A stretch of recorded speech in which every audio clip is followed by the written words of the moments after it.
Bueno, vamos a intentar compartir algo, por lo menos el inicio de lo que oímos en Madrid. Y mucho de lo que vamos a decir no es mío, sino que es oído de otro hermano que nos ayudó a poder tener las cosas un poco más claras de lo que puede ser nuestro servicio a Dios.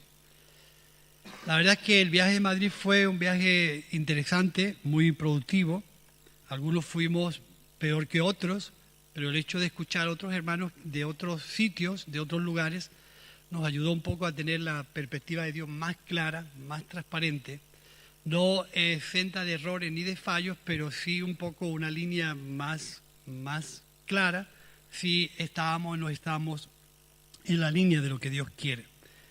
Realmente para mí fue un tiempo de mucha bendición. No iba bien, yo no iba bien a Madrid, lo tengo que decir, y a lo largo de la conversación de esta mañana, unas cosas serán críticas y otras cosas serán autocríticas. Así que yo estoy bien reflejado de una manera positiva o negativa, pero estoy ahí. Así que sin ningún tipo de extrañeza, vaya a ver que vamos a hablar de algunos temas, algunas circunstancias que unas nos vemos reflejados.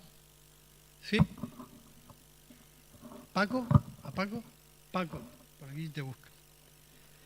Y otras se verán reflejadas circunstancias, pero nunca hay ningún tipo de señalamiento ni indicación a personas, nunca.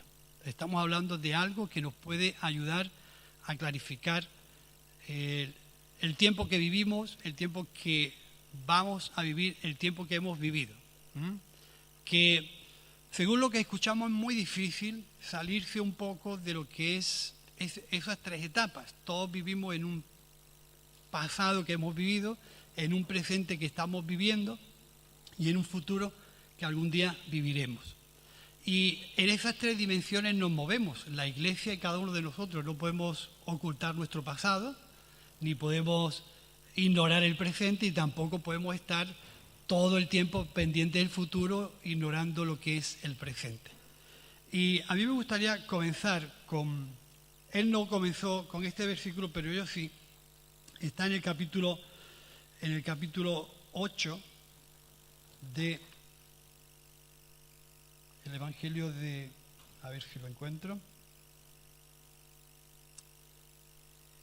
El Evangelio de Mateo, capítulo 9, versículo 14 al 17. Es un texto muy conocido y habla acerca de los odres nuevos y los odres viejos. Él no empezó por ahí, empezó por otro lugar. ¿Lo tenéis? Si yo busco mis gafas. Mateo 9, del 14 al 17. ¿Es ese o me equivoco?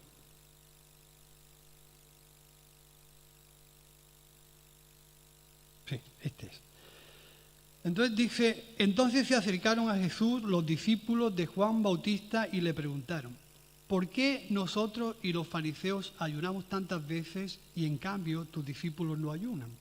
Jesús le contestó, ¿pueden acaso estar tristes los invitados a una boda mientras el novio está con ellos?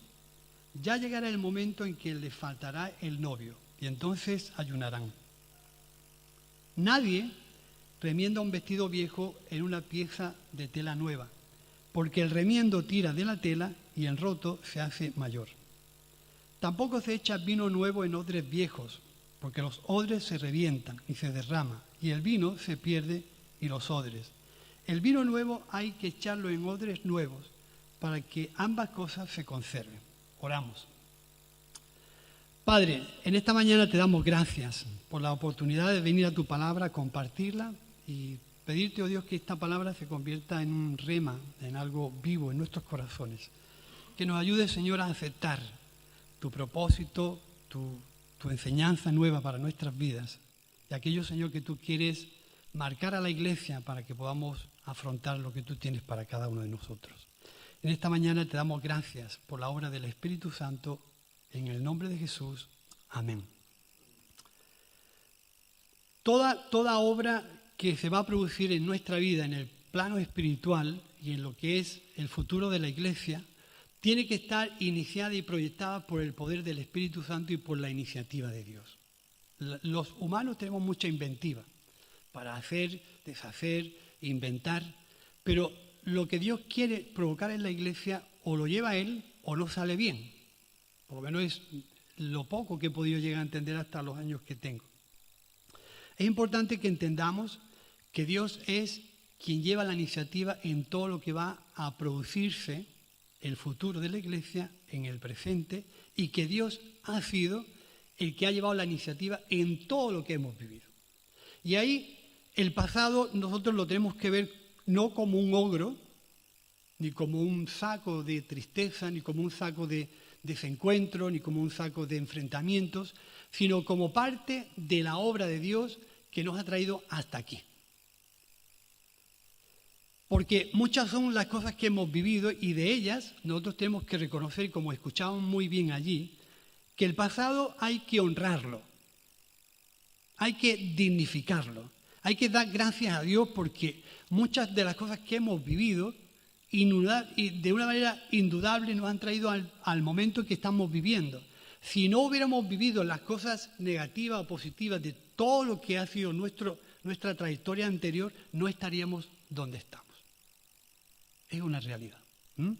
Entonces, del pasado, más que ir a Él para sacar cosas negativas, hay que ir a Él para sacar consejo, para sacar sabiduría y para honrar todo lo que ha sido nuestro bienestar hasta el día de hoy. Y todo el mundo tenemos nuestro pasado. Pero si el pasado es una carga o es una mochila llena de piedras que nos pesa, el presente lo vamos a vivir con dificultad. Ya no te digo el futuro, porque vamos a llevar las piedras del pasado y las piedras del presente para vivir un futuro todavía mucho más cargado. Importante es que podamos entender que los cambios que el Señor va a producir en nuestras vidas y en la iglesia son cambios que tienen que ir provocados por Él, no por el hombre.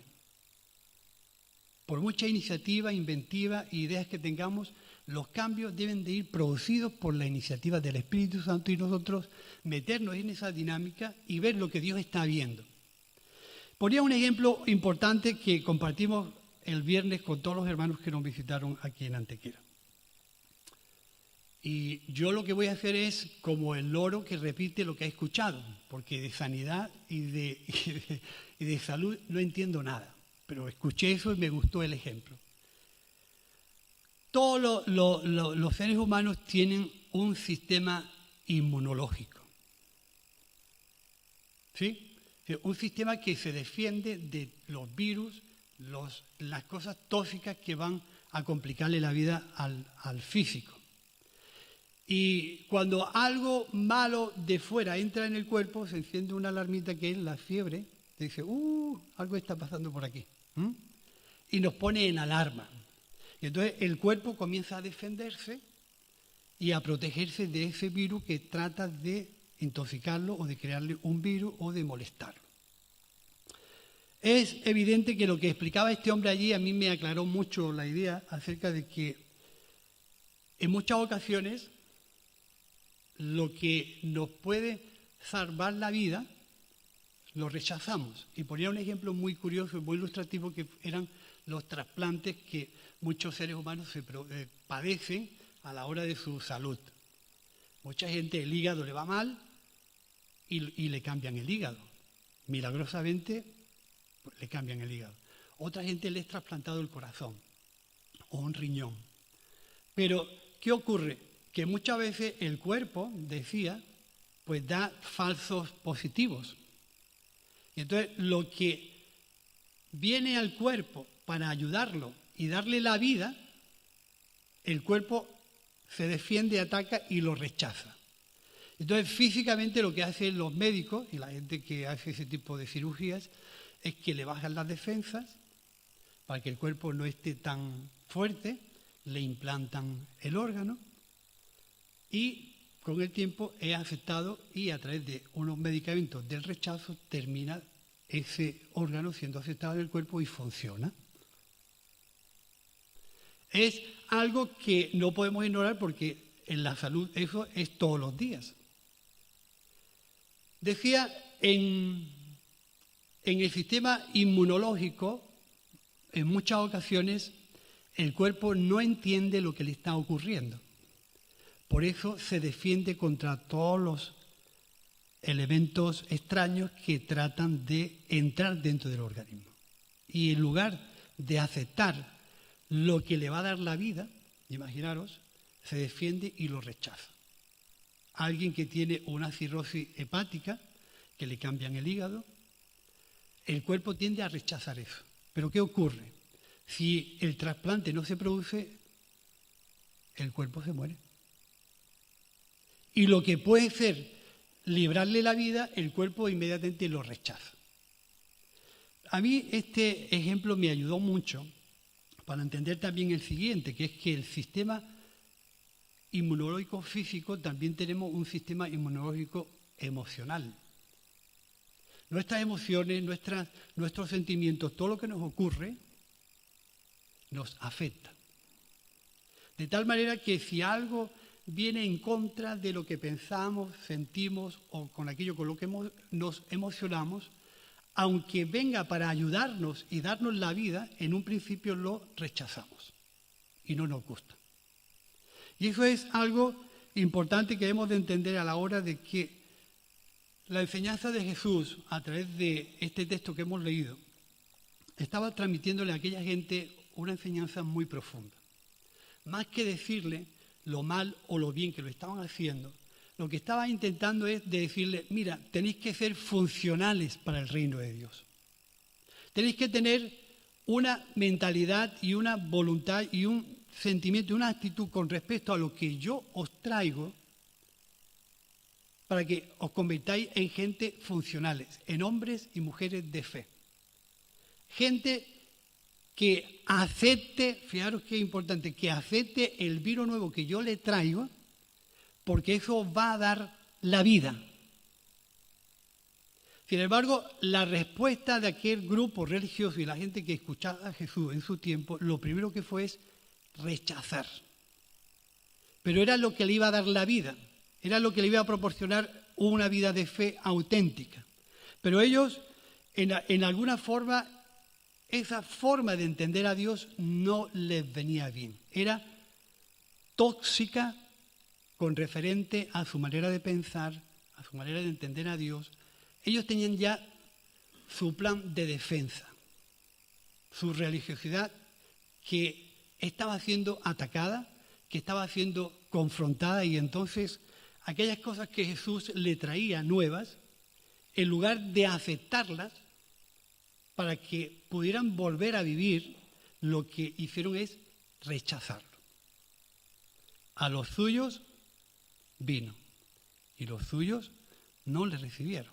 Entonces, esa enseñanza que Jesús traía para dar vida a la gente en su sistema inmunológico emocional no podían aceptar de ninguna forma aquello que Jesús le estaba presentando. Para mí eso fue muy, muy ilustrativo. En la iglesia ocurre igual. Tenemos costumbres de hacer muchas historias igual por años.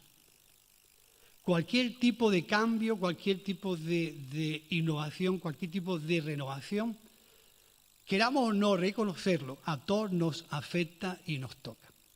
Tenemos costumbre de alabar a Dios de una forma, de orar de una forma, de levantar las manos de una forma, y es algo que ya lo hemos adoptado como si fuera la creen de la creen. Y entonces cualquier cambio con respecto a eso que nosotros tenemos en nuestra mente lo vamos a ver como una forma de atacar aquello que para nosotros es inamovible. Pero nosotros estamos sujetos, por eso decía al principio, nosotros estamos sujetos por medio de la iniciativa del Espíritu Santo a todo lo que Dios trate de innovar. Y lo que le puede dar la vida a la iglesia, a nuestra vida, a nuestro matrimonio, a nuestra relación familiar, lo que le puede traer el vigor de Dios, en un principio nos quedamos ahí. Porque las maneras que hemos adquirido con el paso de los años se han convertido como se decía allí, en un tradicionalismo que no admite cambios. Esto es así, porque así lo entendí yo del principio, esto no se puede cambiar de ninguna forma. Pensemos que la voluntad de Dios es ir a presentarnos un futuro donde nosotros estamos proyectados juntamente con Él, y si no queremos recibir la vida y el propósito de Dios, nos quedaremos anclados en un tradicionalismo que no nos va a traer vida de ningún tipo, que no va a traer respuesta de ningún tipo a nuestras vidas. Ejemplo, este lo puse yo en Madrid. Ejemplo, la experiencia de Pedro en su encuentro con Cornelio. Él recibe una visión de Dios, le dice la voz de lo alto: Pedro, tienes que hacer esto de esta forma y de esta forma. Y lo primero que hizo fue defenderse. Yo no voy, porque yo nunca jamás he comido nada inmundo. Yo soy una persona intachable, inmune. Es decir, mi ejemplo es ejemplar. Y entonces yo no voy a ir allí. Por más que el cielo le avisó, él dijo no. Lo que le iba a dar la vida a su fe, de principio lo rechazó. Tuvo que bajar las defensas un poco, bajó su ímpetu religioso, su carácter religioso, bajó sus pretensiones y por lo menos escuchó a Dios de una forma un poquito más templada y accedió a ir. Pero la manera en que Pedro se presentó a los gentiles, yo no le abriría la puerta a nadie. No sé si tú, pero alguien que llega a tu casa y te dice: voy a usar el nombre de Cristóbal porque tengo más confianza con el de Manolo. Cristóbal, tú sabes el asco que a mí me da entrar en tu casa, ¿no? Y lo malamente que me caes. Entonces, yo no sé si Cristóbal me abriría su puerta o me pegaría una patada y dice: bueno, pues si te doy asco y te digo mal, pues pilla la puerta y te vas. ¿Qué haces aquí? Pues esa es la forma en que Pedro se presentó a los gentiles. Mira que vengo aquí a trancas y barrancas, pero vosotros sabéis el asco que le da a un judío encontrarse con los gentiles. Lo que le iba a traer la vida a su vida, en principio lo rechazó. ¿Qué fue? Que el Espíritu de Dios dice que cayó sobre los gentiles y él mismo con sus propios ojos tuvo que ver la obra de Dios en los gentiles. Y tuvo que terminar diciendo: ¿quién soy yo? Qué importante esa frase. ¿Quién soy yo para negar lo que Dios ha decidido hacer? Es importante eso. A veces las formas y la función juegan un papel importante. Una cosa son las formas y otra cosa es la función. La función es aquello que cumple el objetivo de Dios, para entendernos, porque al final voy a comentar algo de eso. La función es el objetivo, que es la predicación del Evangelio, la misión de evangelizar a Jesús y de proclamar la buena noticia.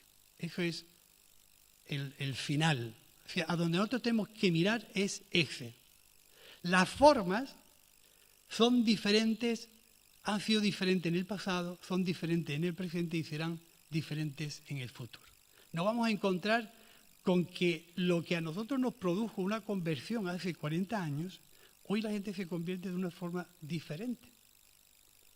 La función no ha cambiado, que ellos acepten a Jesús, pero la forma también ha cambiado.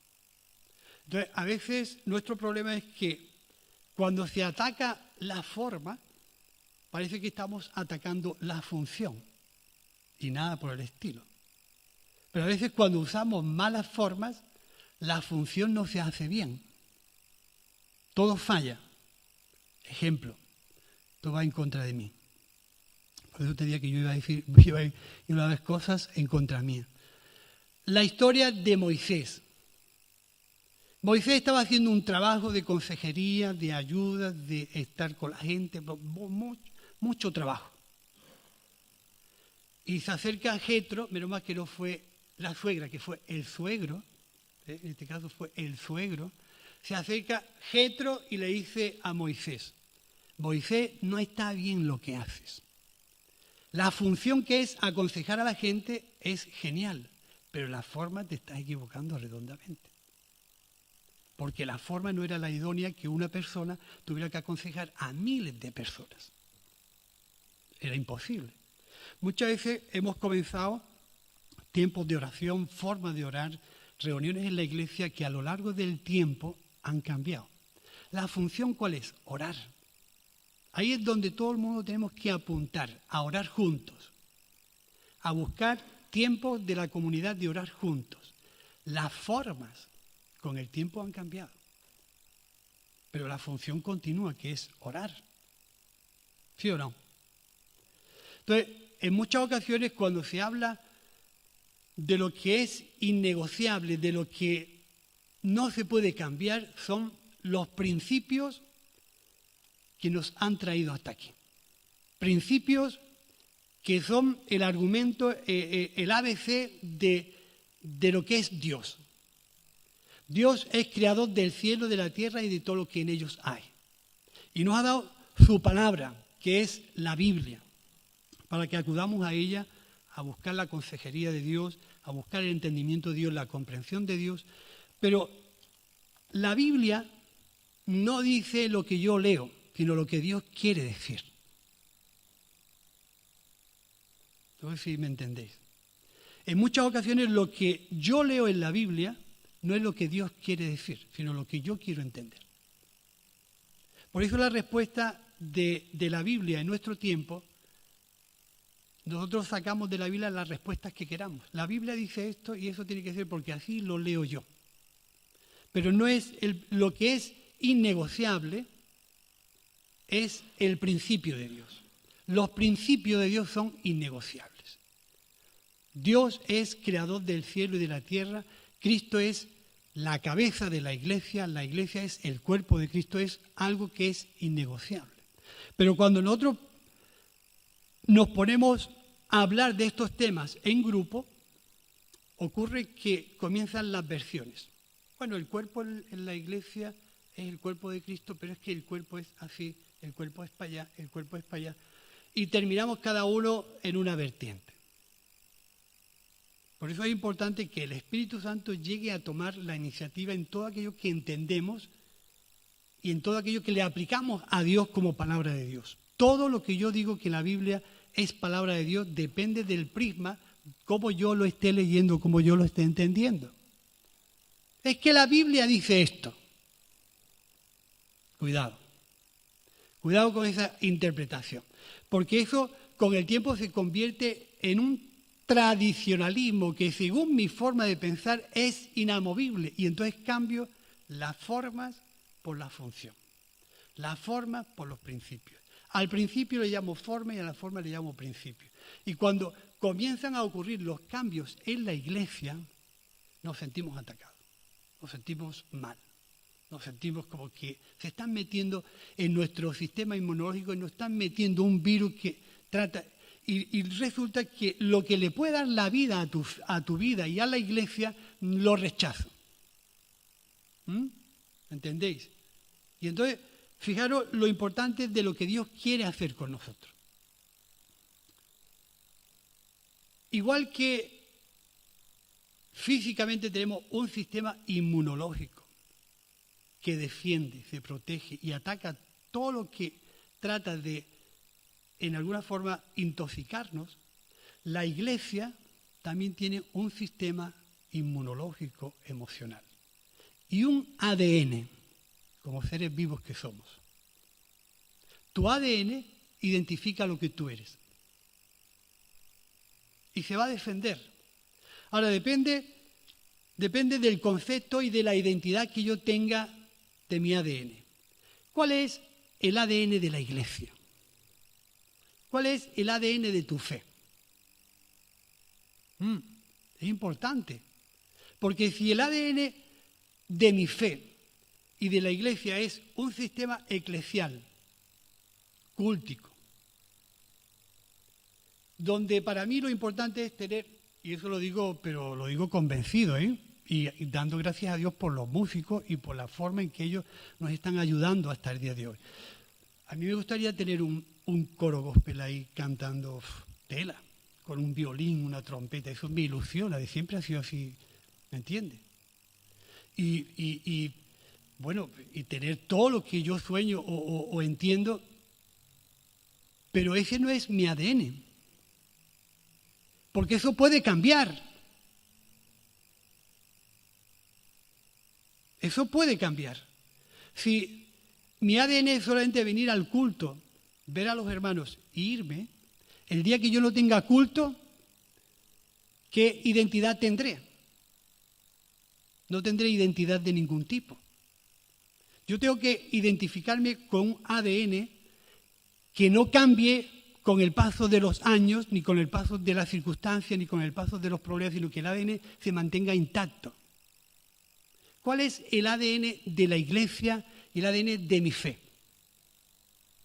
Porque todo puede cambiar. Yo me reía mucho, que no sé con quién fue, el viernes hablando con los hermanos americanos. Hablábamos del tipo de ropa que se llevaba hace 40 años, en los tiempos de John Travolta, ¿no? Más o menos. Unos pantalones largos con unas campanas así, no sé si vosotros acordáis, pero yo me acuerdo de haberle vendido a Manolo de Cartaojal, con toda la mosquita muerta que es, ¿entiendes? Venía a la tienda donde yo trabajaba con unos pelos hasta aquí. Manolo de Cartaojal, ¿eh? Ahora está calvo, pero antes tenía unos pelos hasta aquí. Venía con unos chalecos de hippie y con unos pantalones largos y unas campanas así de largas y unos zapatos con unos tacones así de grandes. Eso. ¿Qué ocurre si viéramos a Manolo ahora de entrar a la iglesia con esa vestimenta? O, voy a decir más, si mi madre viviera y me viera con unos pantalones como los que trae Alicia algunas veces a la iglesia, desde los pantorrillas hasta aquí, que yo le decía, Alicia, yo tengo unos pantalones mejores para prestarte, hija, ¿me entiendes? Con esas rajas aquí así, modernas. Si mi madre viera eso, lo primero que pensaría, a este pantalón hay que echarle un zurcido y ponerle unos parches, porque tú no puedes ir así por la calle. O si vieran las mayores, esos pantalones así caídos donde se le ven los elías a ellas y a ellos y no sé cuánto para arriba, y los pondríamos totalmente desenfocados. Una época que fue para su época y que vivían tan bien y tan tranquilos en su época.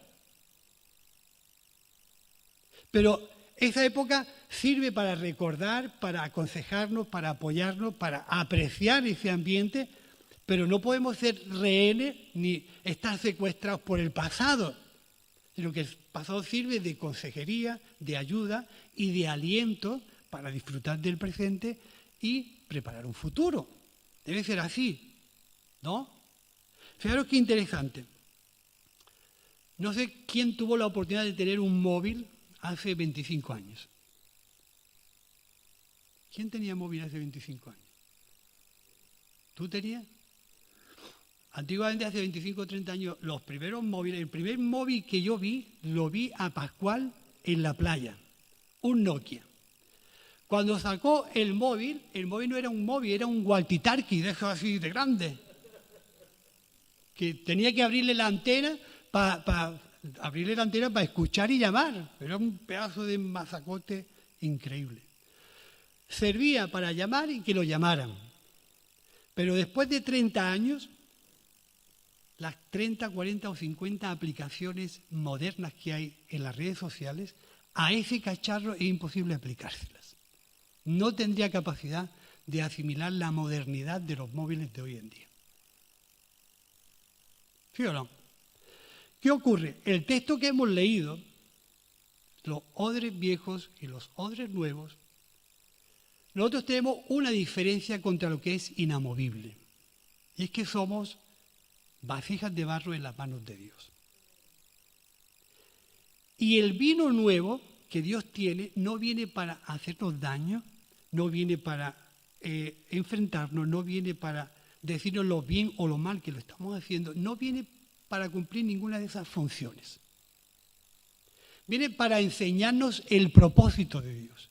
En la medida que yo quiera ensanchar mi vida y dejar que esas aplicaciones nuevas puedan ser funcionales desde mi voluntad. ¿Entendéis? Así que nuestro ADN, que es llevar la buena noticia a aquellos que todavía no han escuchado de Jesús, eso no cambiará nunca. Que es de lo que nosotros tenemos que estar seguros. Mi ADN como cristiano es hablar y predicar a Jesús. Las formas, hemos vivido tantas formas de predicación que si recordáramos algunas, algunos como yo nos avergonzaríamos. Éramos demasiado agresivos, demasiado crueles, poco respetuosos con la gente, por lo menos yo. A mí lo único que me faltó es pegarle con la Biblia en la cara a todo el que rechazaba el Evangelio en su tiempo. Yo fui muy agresivo. Yo llevaba la verdad que yo entendía de Dios, la llevaba a los conventos, hablaba con los curas, iba al paseo y ponía de vuelta y media a todo el que en el momento no aceptara el Evangelio. Y despreciaba sus doctrinas, sus enseñanzas. ¿Pero qué haces tú creyendo en las imágenes? Porque los ponía de vuelta y media. La forma estaba impidiendo que la función se hiciera bien. ¿Sí o no? Me encanta la manera en que Pablo en Atenas se dirige a aquella gente que son religiosos. Dice, ante todo, observo que soy muy religiosos. No les falta el respeto, los alaba, los pone en su sitio y dice, pero yo voy a contar cuál ha sido mi experiencia. Él tuvo que decir por propio testimonio, yo he tenido que adaptarme a unos, a otros de una forma, a otros de otra forma, pero con tal que conozcan a Cristo. La función no cambia, las formas sí. Ahora, el problema que nosotros tenemos muchas veces cuando hay formas nuevas de evangelismo, de anunciar a Jesús, es si nuestra voluntad, que es ese odre que está por recibir la voluntad y el propósito de Dios, tiene el interés y el convencimiento firme de admitir todo lo que Dios trae para nosotros. Que a diferencia de los móviles, nosotros tenemos flexibilidad. No somos piedras, no somos fósiles, no somos nada rígidos, somos gente manejable, con la capacidad de ensanchar, de decir sí o no, de aceptar más o menos la voluntad de Dios, pero tenemos la capacidad de ensancharnos. Jesús, en aquella intervención con los fariseos, capítulo 8, y con los discípulos, capítulo 8 de Juan, les propone algo muy parecido. Si vosotros permanecéis en mí, seréis verdaderamente mis discípulos. Y conoceréis la verdad. Y la verdad os hará libres. La respuesta del grupo que escuchó a Jesús fue una defensa a ultranza. ¿Cómo dices tú que nosotros vamos a ser libres? ¿De qué vamos a ser libres? Nosotros somos hijos de Abraham. Echaron mano de un pasado mal interpretado. Porque los hijos de Abraham son los que tienen la fe de Abraham, no los que nacen en la genealogía de Abraham, sino los que tienen la fe de Abraham. Nosotros somos los hijos de Abraham. ¿Cómo que dices tú que vamos a ser libres? ¿Tú de qué vas? Y fue una defensa a ultranza. Entonces Jesús se encontró con que eso nuevo que traía de Dios para la gente, en algunos corazones se dejó llevar, desarrollar, innovar y crecer, y en otros lo rechazaron de plano.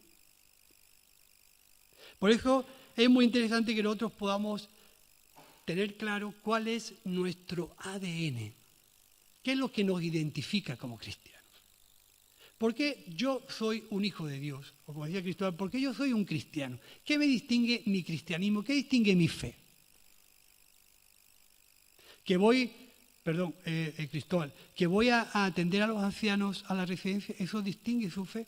Y si un día esa forma cambia y no hay ancianos porque se mueren, o porque hay otro sistema nuevo y no tiene posibilidad de ir. ¿Dónde está su identidad?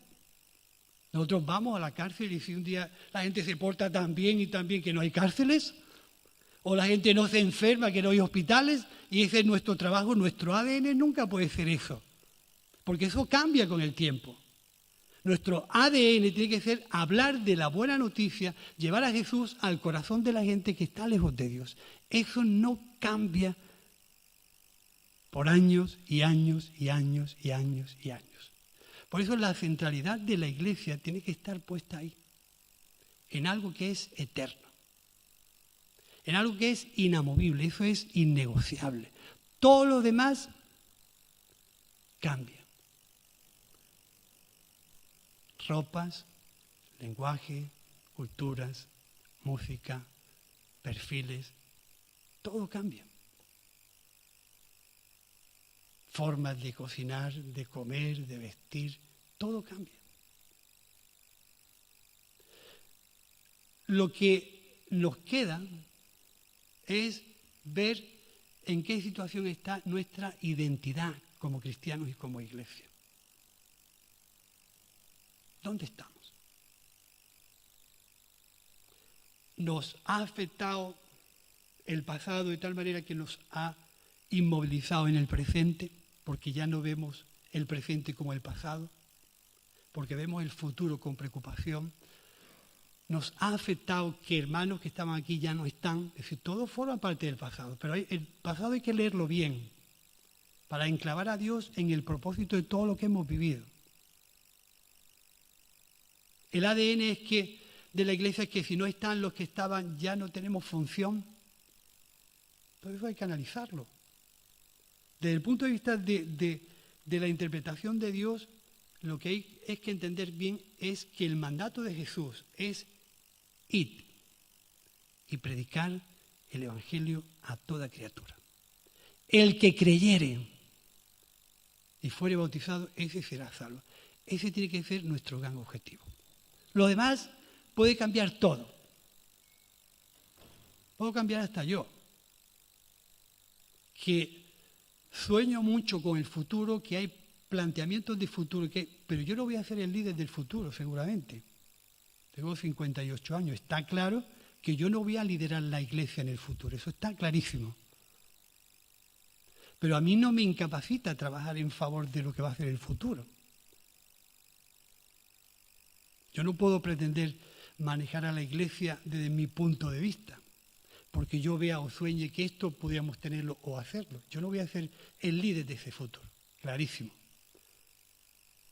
Pero el pasado lo quiero aprender a leerlo bien, que me ayude a ser práctico en el presente y no me incapacite a vivir sin visión. Que el Señor me permita vivir los pocos años que Él quiera con el ímpetu y las ganas y el deseo de trabajar para que en el futuro la gente que nos va a suceder se encuentren herramientas, se encuentren argumentos, se encuentren principios donde ellos puedan vivir su propio futuro desde su presente y habiendo vivido también nuestro presente. El problema muchas veces que tenemos, y con esto termino, es que no nos podemos sacudir el pasado, ni el presente, ni el futuro. Vivimos, como se escuchó allí, en 3 dimensiones. Vivimos como en 3 dimensiones, continuamente. No sé si alguien ha vivido con la suegra. ¿Alguien ha vivido con la suegra aquí? Pero ponía un ejemplo, lo que es vivir con la suegra, el matrimonio y los hijos que todavía no están casados. 3 etapas. La suegra pensaba de una forma, ellos pensaban de otra y los hijos pensaban de otra. Tenía que ser noble, no estar peleando con la suegra continuamente, decir, hay que ver tu madre, no sé cuánto aquí, y terminan echándola. Es decir, la suegra estaba allí y tenían que asimilar que la suegra tenía un pasado diferente y una forma diferente de pensar. La suya estaba viviendo el presente, decir, ¿qué hacemos con la suegra? ¿Y qué hacemos con los hijos que nos están desarbolando porque están trayendo una forma diferente de pensar y nosotros aquí en medio? Es difícil manejar las tres dimensiones, pero a veces no nos queda más remedio que tener la habilidad de decir, bueno, hay que honrar el pasado, hay que dignificar todo lo que hemos vivido. No podemos estar secuestrados ni siendo rehenes del pasado, ni que el pasado sea quien nos marque, sino ir al pasado para coger lo mejor, no cometer los mismos errores del pasado, aprovechar y dar gracias a Dios por lo que nos ha traído hasta aquí, ¿no? Hasta aquí nos trajo una visión que a trancas y barrancas salió adelante, ¿no? Pero no todo el mundo estaba de acuerdo con la visión. A los que antiguos, sabéis de lo que hablo, a los nuevos, lo siento de no poder explicar más. Pero la visión era esto, construir esto. No todo el mundo veía esto hecho, pero hubo alguien que lo veía hecho. Y a trancas y barrancas, con esa convicción de Dios, supo proyectar esta visión y muchas ayudas de fuera vinieron para hacer realidad lo que nosotros tenemos. ¿Sí o no? Es así.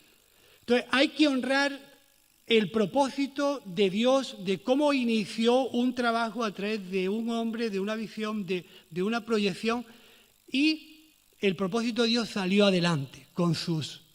Todos los hombres de Dios no son tan perfectos como nosotros pensamos, ¿eh? No nos fijamos en este tiempo perfecciones a nadie, porque nadie estamos libres de errores ni de fallos. Cuando vemos la visión de Bernardo, no está libre de fallos ni de errores. No, tampoco hay que ser un iluminado para ilustrarlo todo perfecto, pero hay que dar gracias a Dios que en su convencimiento de que el Evangelio creciera, esto lo había hecho. Y es una realidad. Hay que honrar ese tipo de actitudes, de visiones, que es en alguna forma lo que nos ha traído hasta aquí y lo que puede marcar nuestro tiempo, aceptando el pasado y entendiendo el presente para proyectarnos hacia el futuro. ¿Qué es lo que Dios quiere en el futuro de nosotros? Depende de tu ADN. ¿Qué pasa si no tuviéramos lugar para reunirnos? Se terminaría nuestra identidad, ya no seríamos cristianos evangélicos, no seríamos cristianos. ¿Qué seríamos? Esto marca nuestro ideal. ¿No puede ser? No, eso, ¿me entendéis? No puede ser marcarnos una identidad de cristianos basada en argumentos equívocos, porque los tiempos cambian y las formas cambian y las maneras cambian. Pero Dios, como se decía allí en otro sentido, es el mismo ayer, hoy y por los siglos. Y su propósito es igual. A lo que nosotros tenemos que aspirar es a permitir que el vino nuevo convierta en nuestros corazones, en corazones funcionales, prácticos, que el Señor nos guíe para que nuestra voluntad y nuestra mentalidad y nuestros deseos y nuestros sueños estén de acuerdo al propósito de Dios, para que ese vino nuevo que Dios va a derramar en momentos puntuales, Dios va a derramar vino nuevo, enseñanza nueva de Dios a tu corazón, a tu matrimonio, a tu familia, a la iglesia. Pero yo no sé si nosotros somos capaces de aceptar ese vino nuevo, porque el vino nuevo en otros nuevos se ha de echar, porque lo uno y lo otro se conserva. Lamentablemente, hermanos, Dios no puede echar vino nuevo en muchos corazones, porque no admitimos esa capacidad de cambio que necesitamos para marchar adelante. Y el primero me pongo yo como ejemplo. Los cambios, seguramente como a vosotros me dan mucho miedo, mucha inseguridad y mucha inestabilidad. No sé dónde vamos. Por eso es importante que Dios coja la iniciativa de lo que va a suceder en el futuro.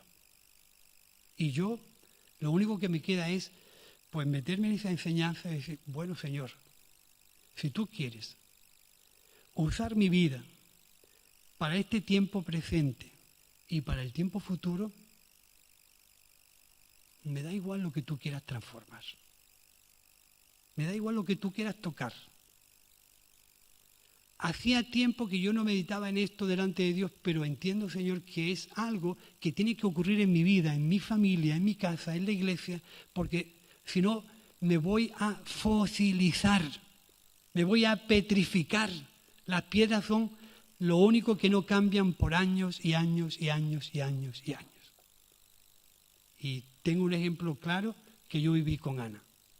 El 25 aniversario de nuestra boda, volvimos a Santander, a los mismos sitios donde fuimos hace 25 años antes. Fuimos a Santillana del Mar, fuimos a todo lo que son los pueblos. Cuando entramos en Santillana del Mar, que es, como dicen los turísticos, que es la ciudad de las tres mentiras, ni es santa, ni es llana, ni tiene mar, porque es todo piedra, fuimos a la fuente donde hace 25 años de novio nos echamos una foto, ¿no?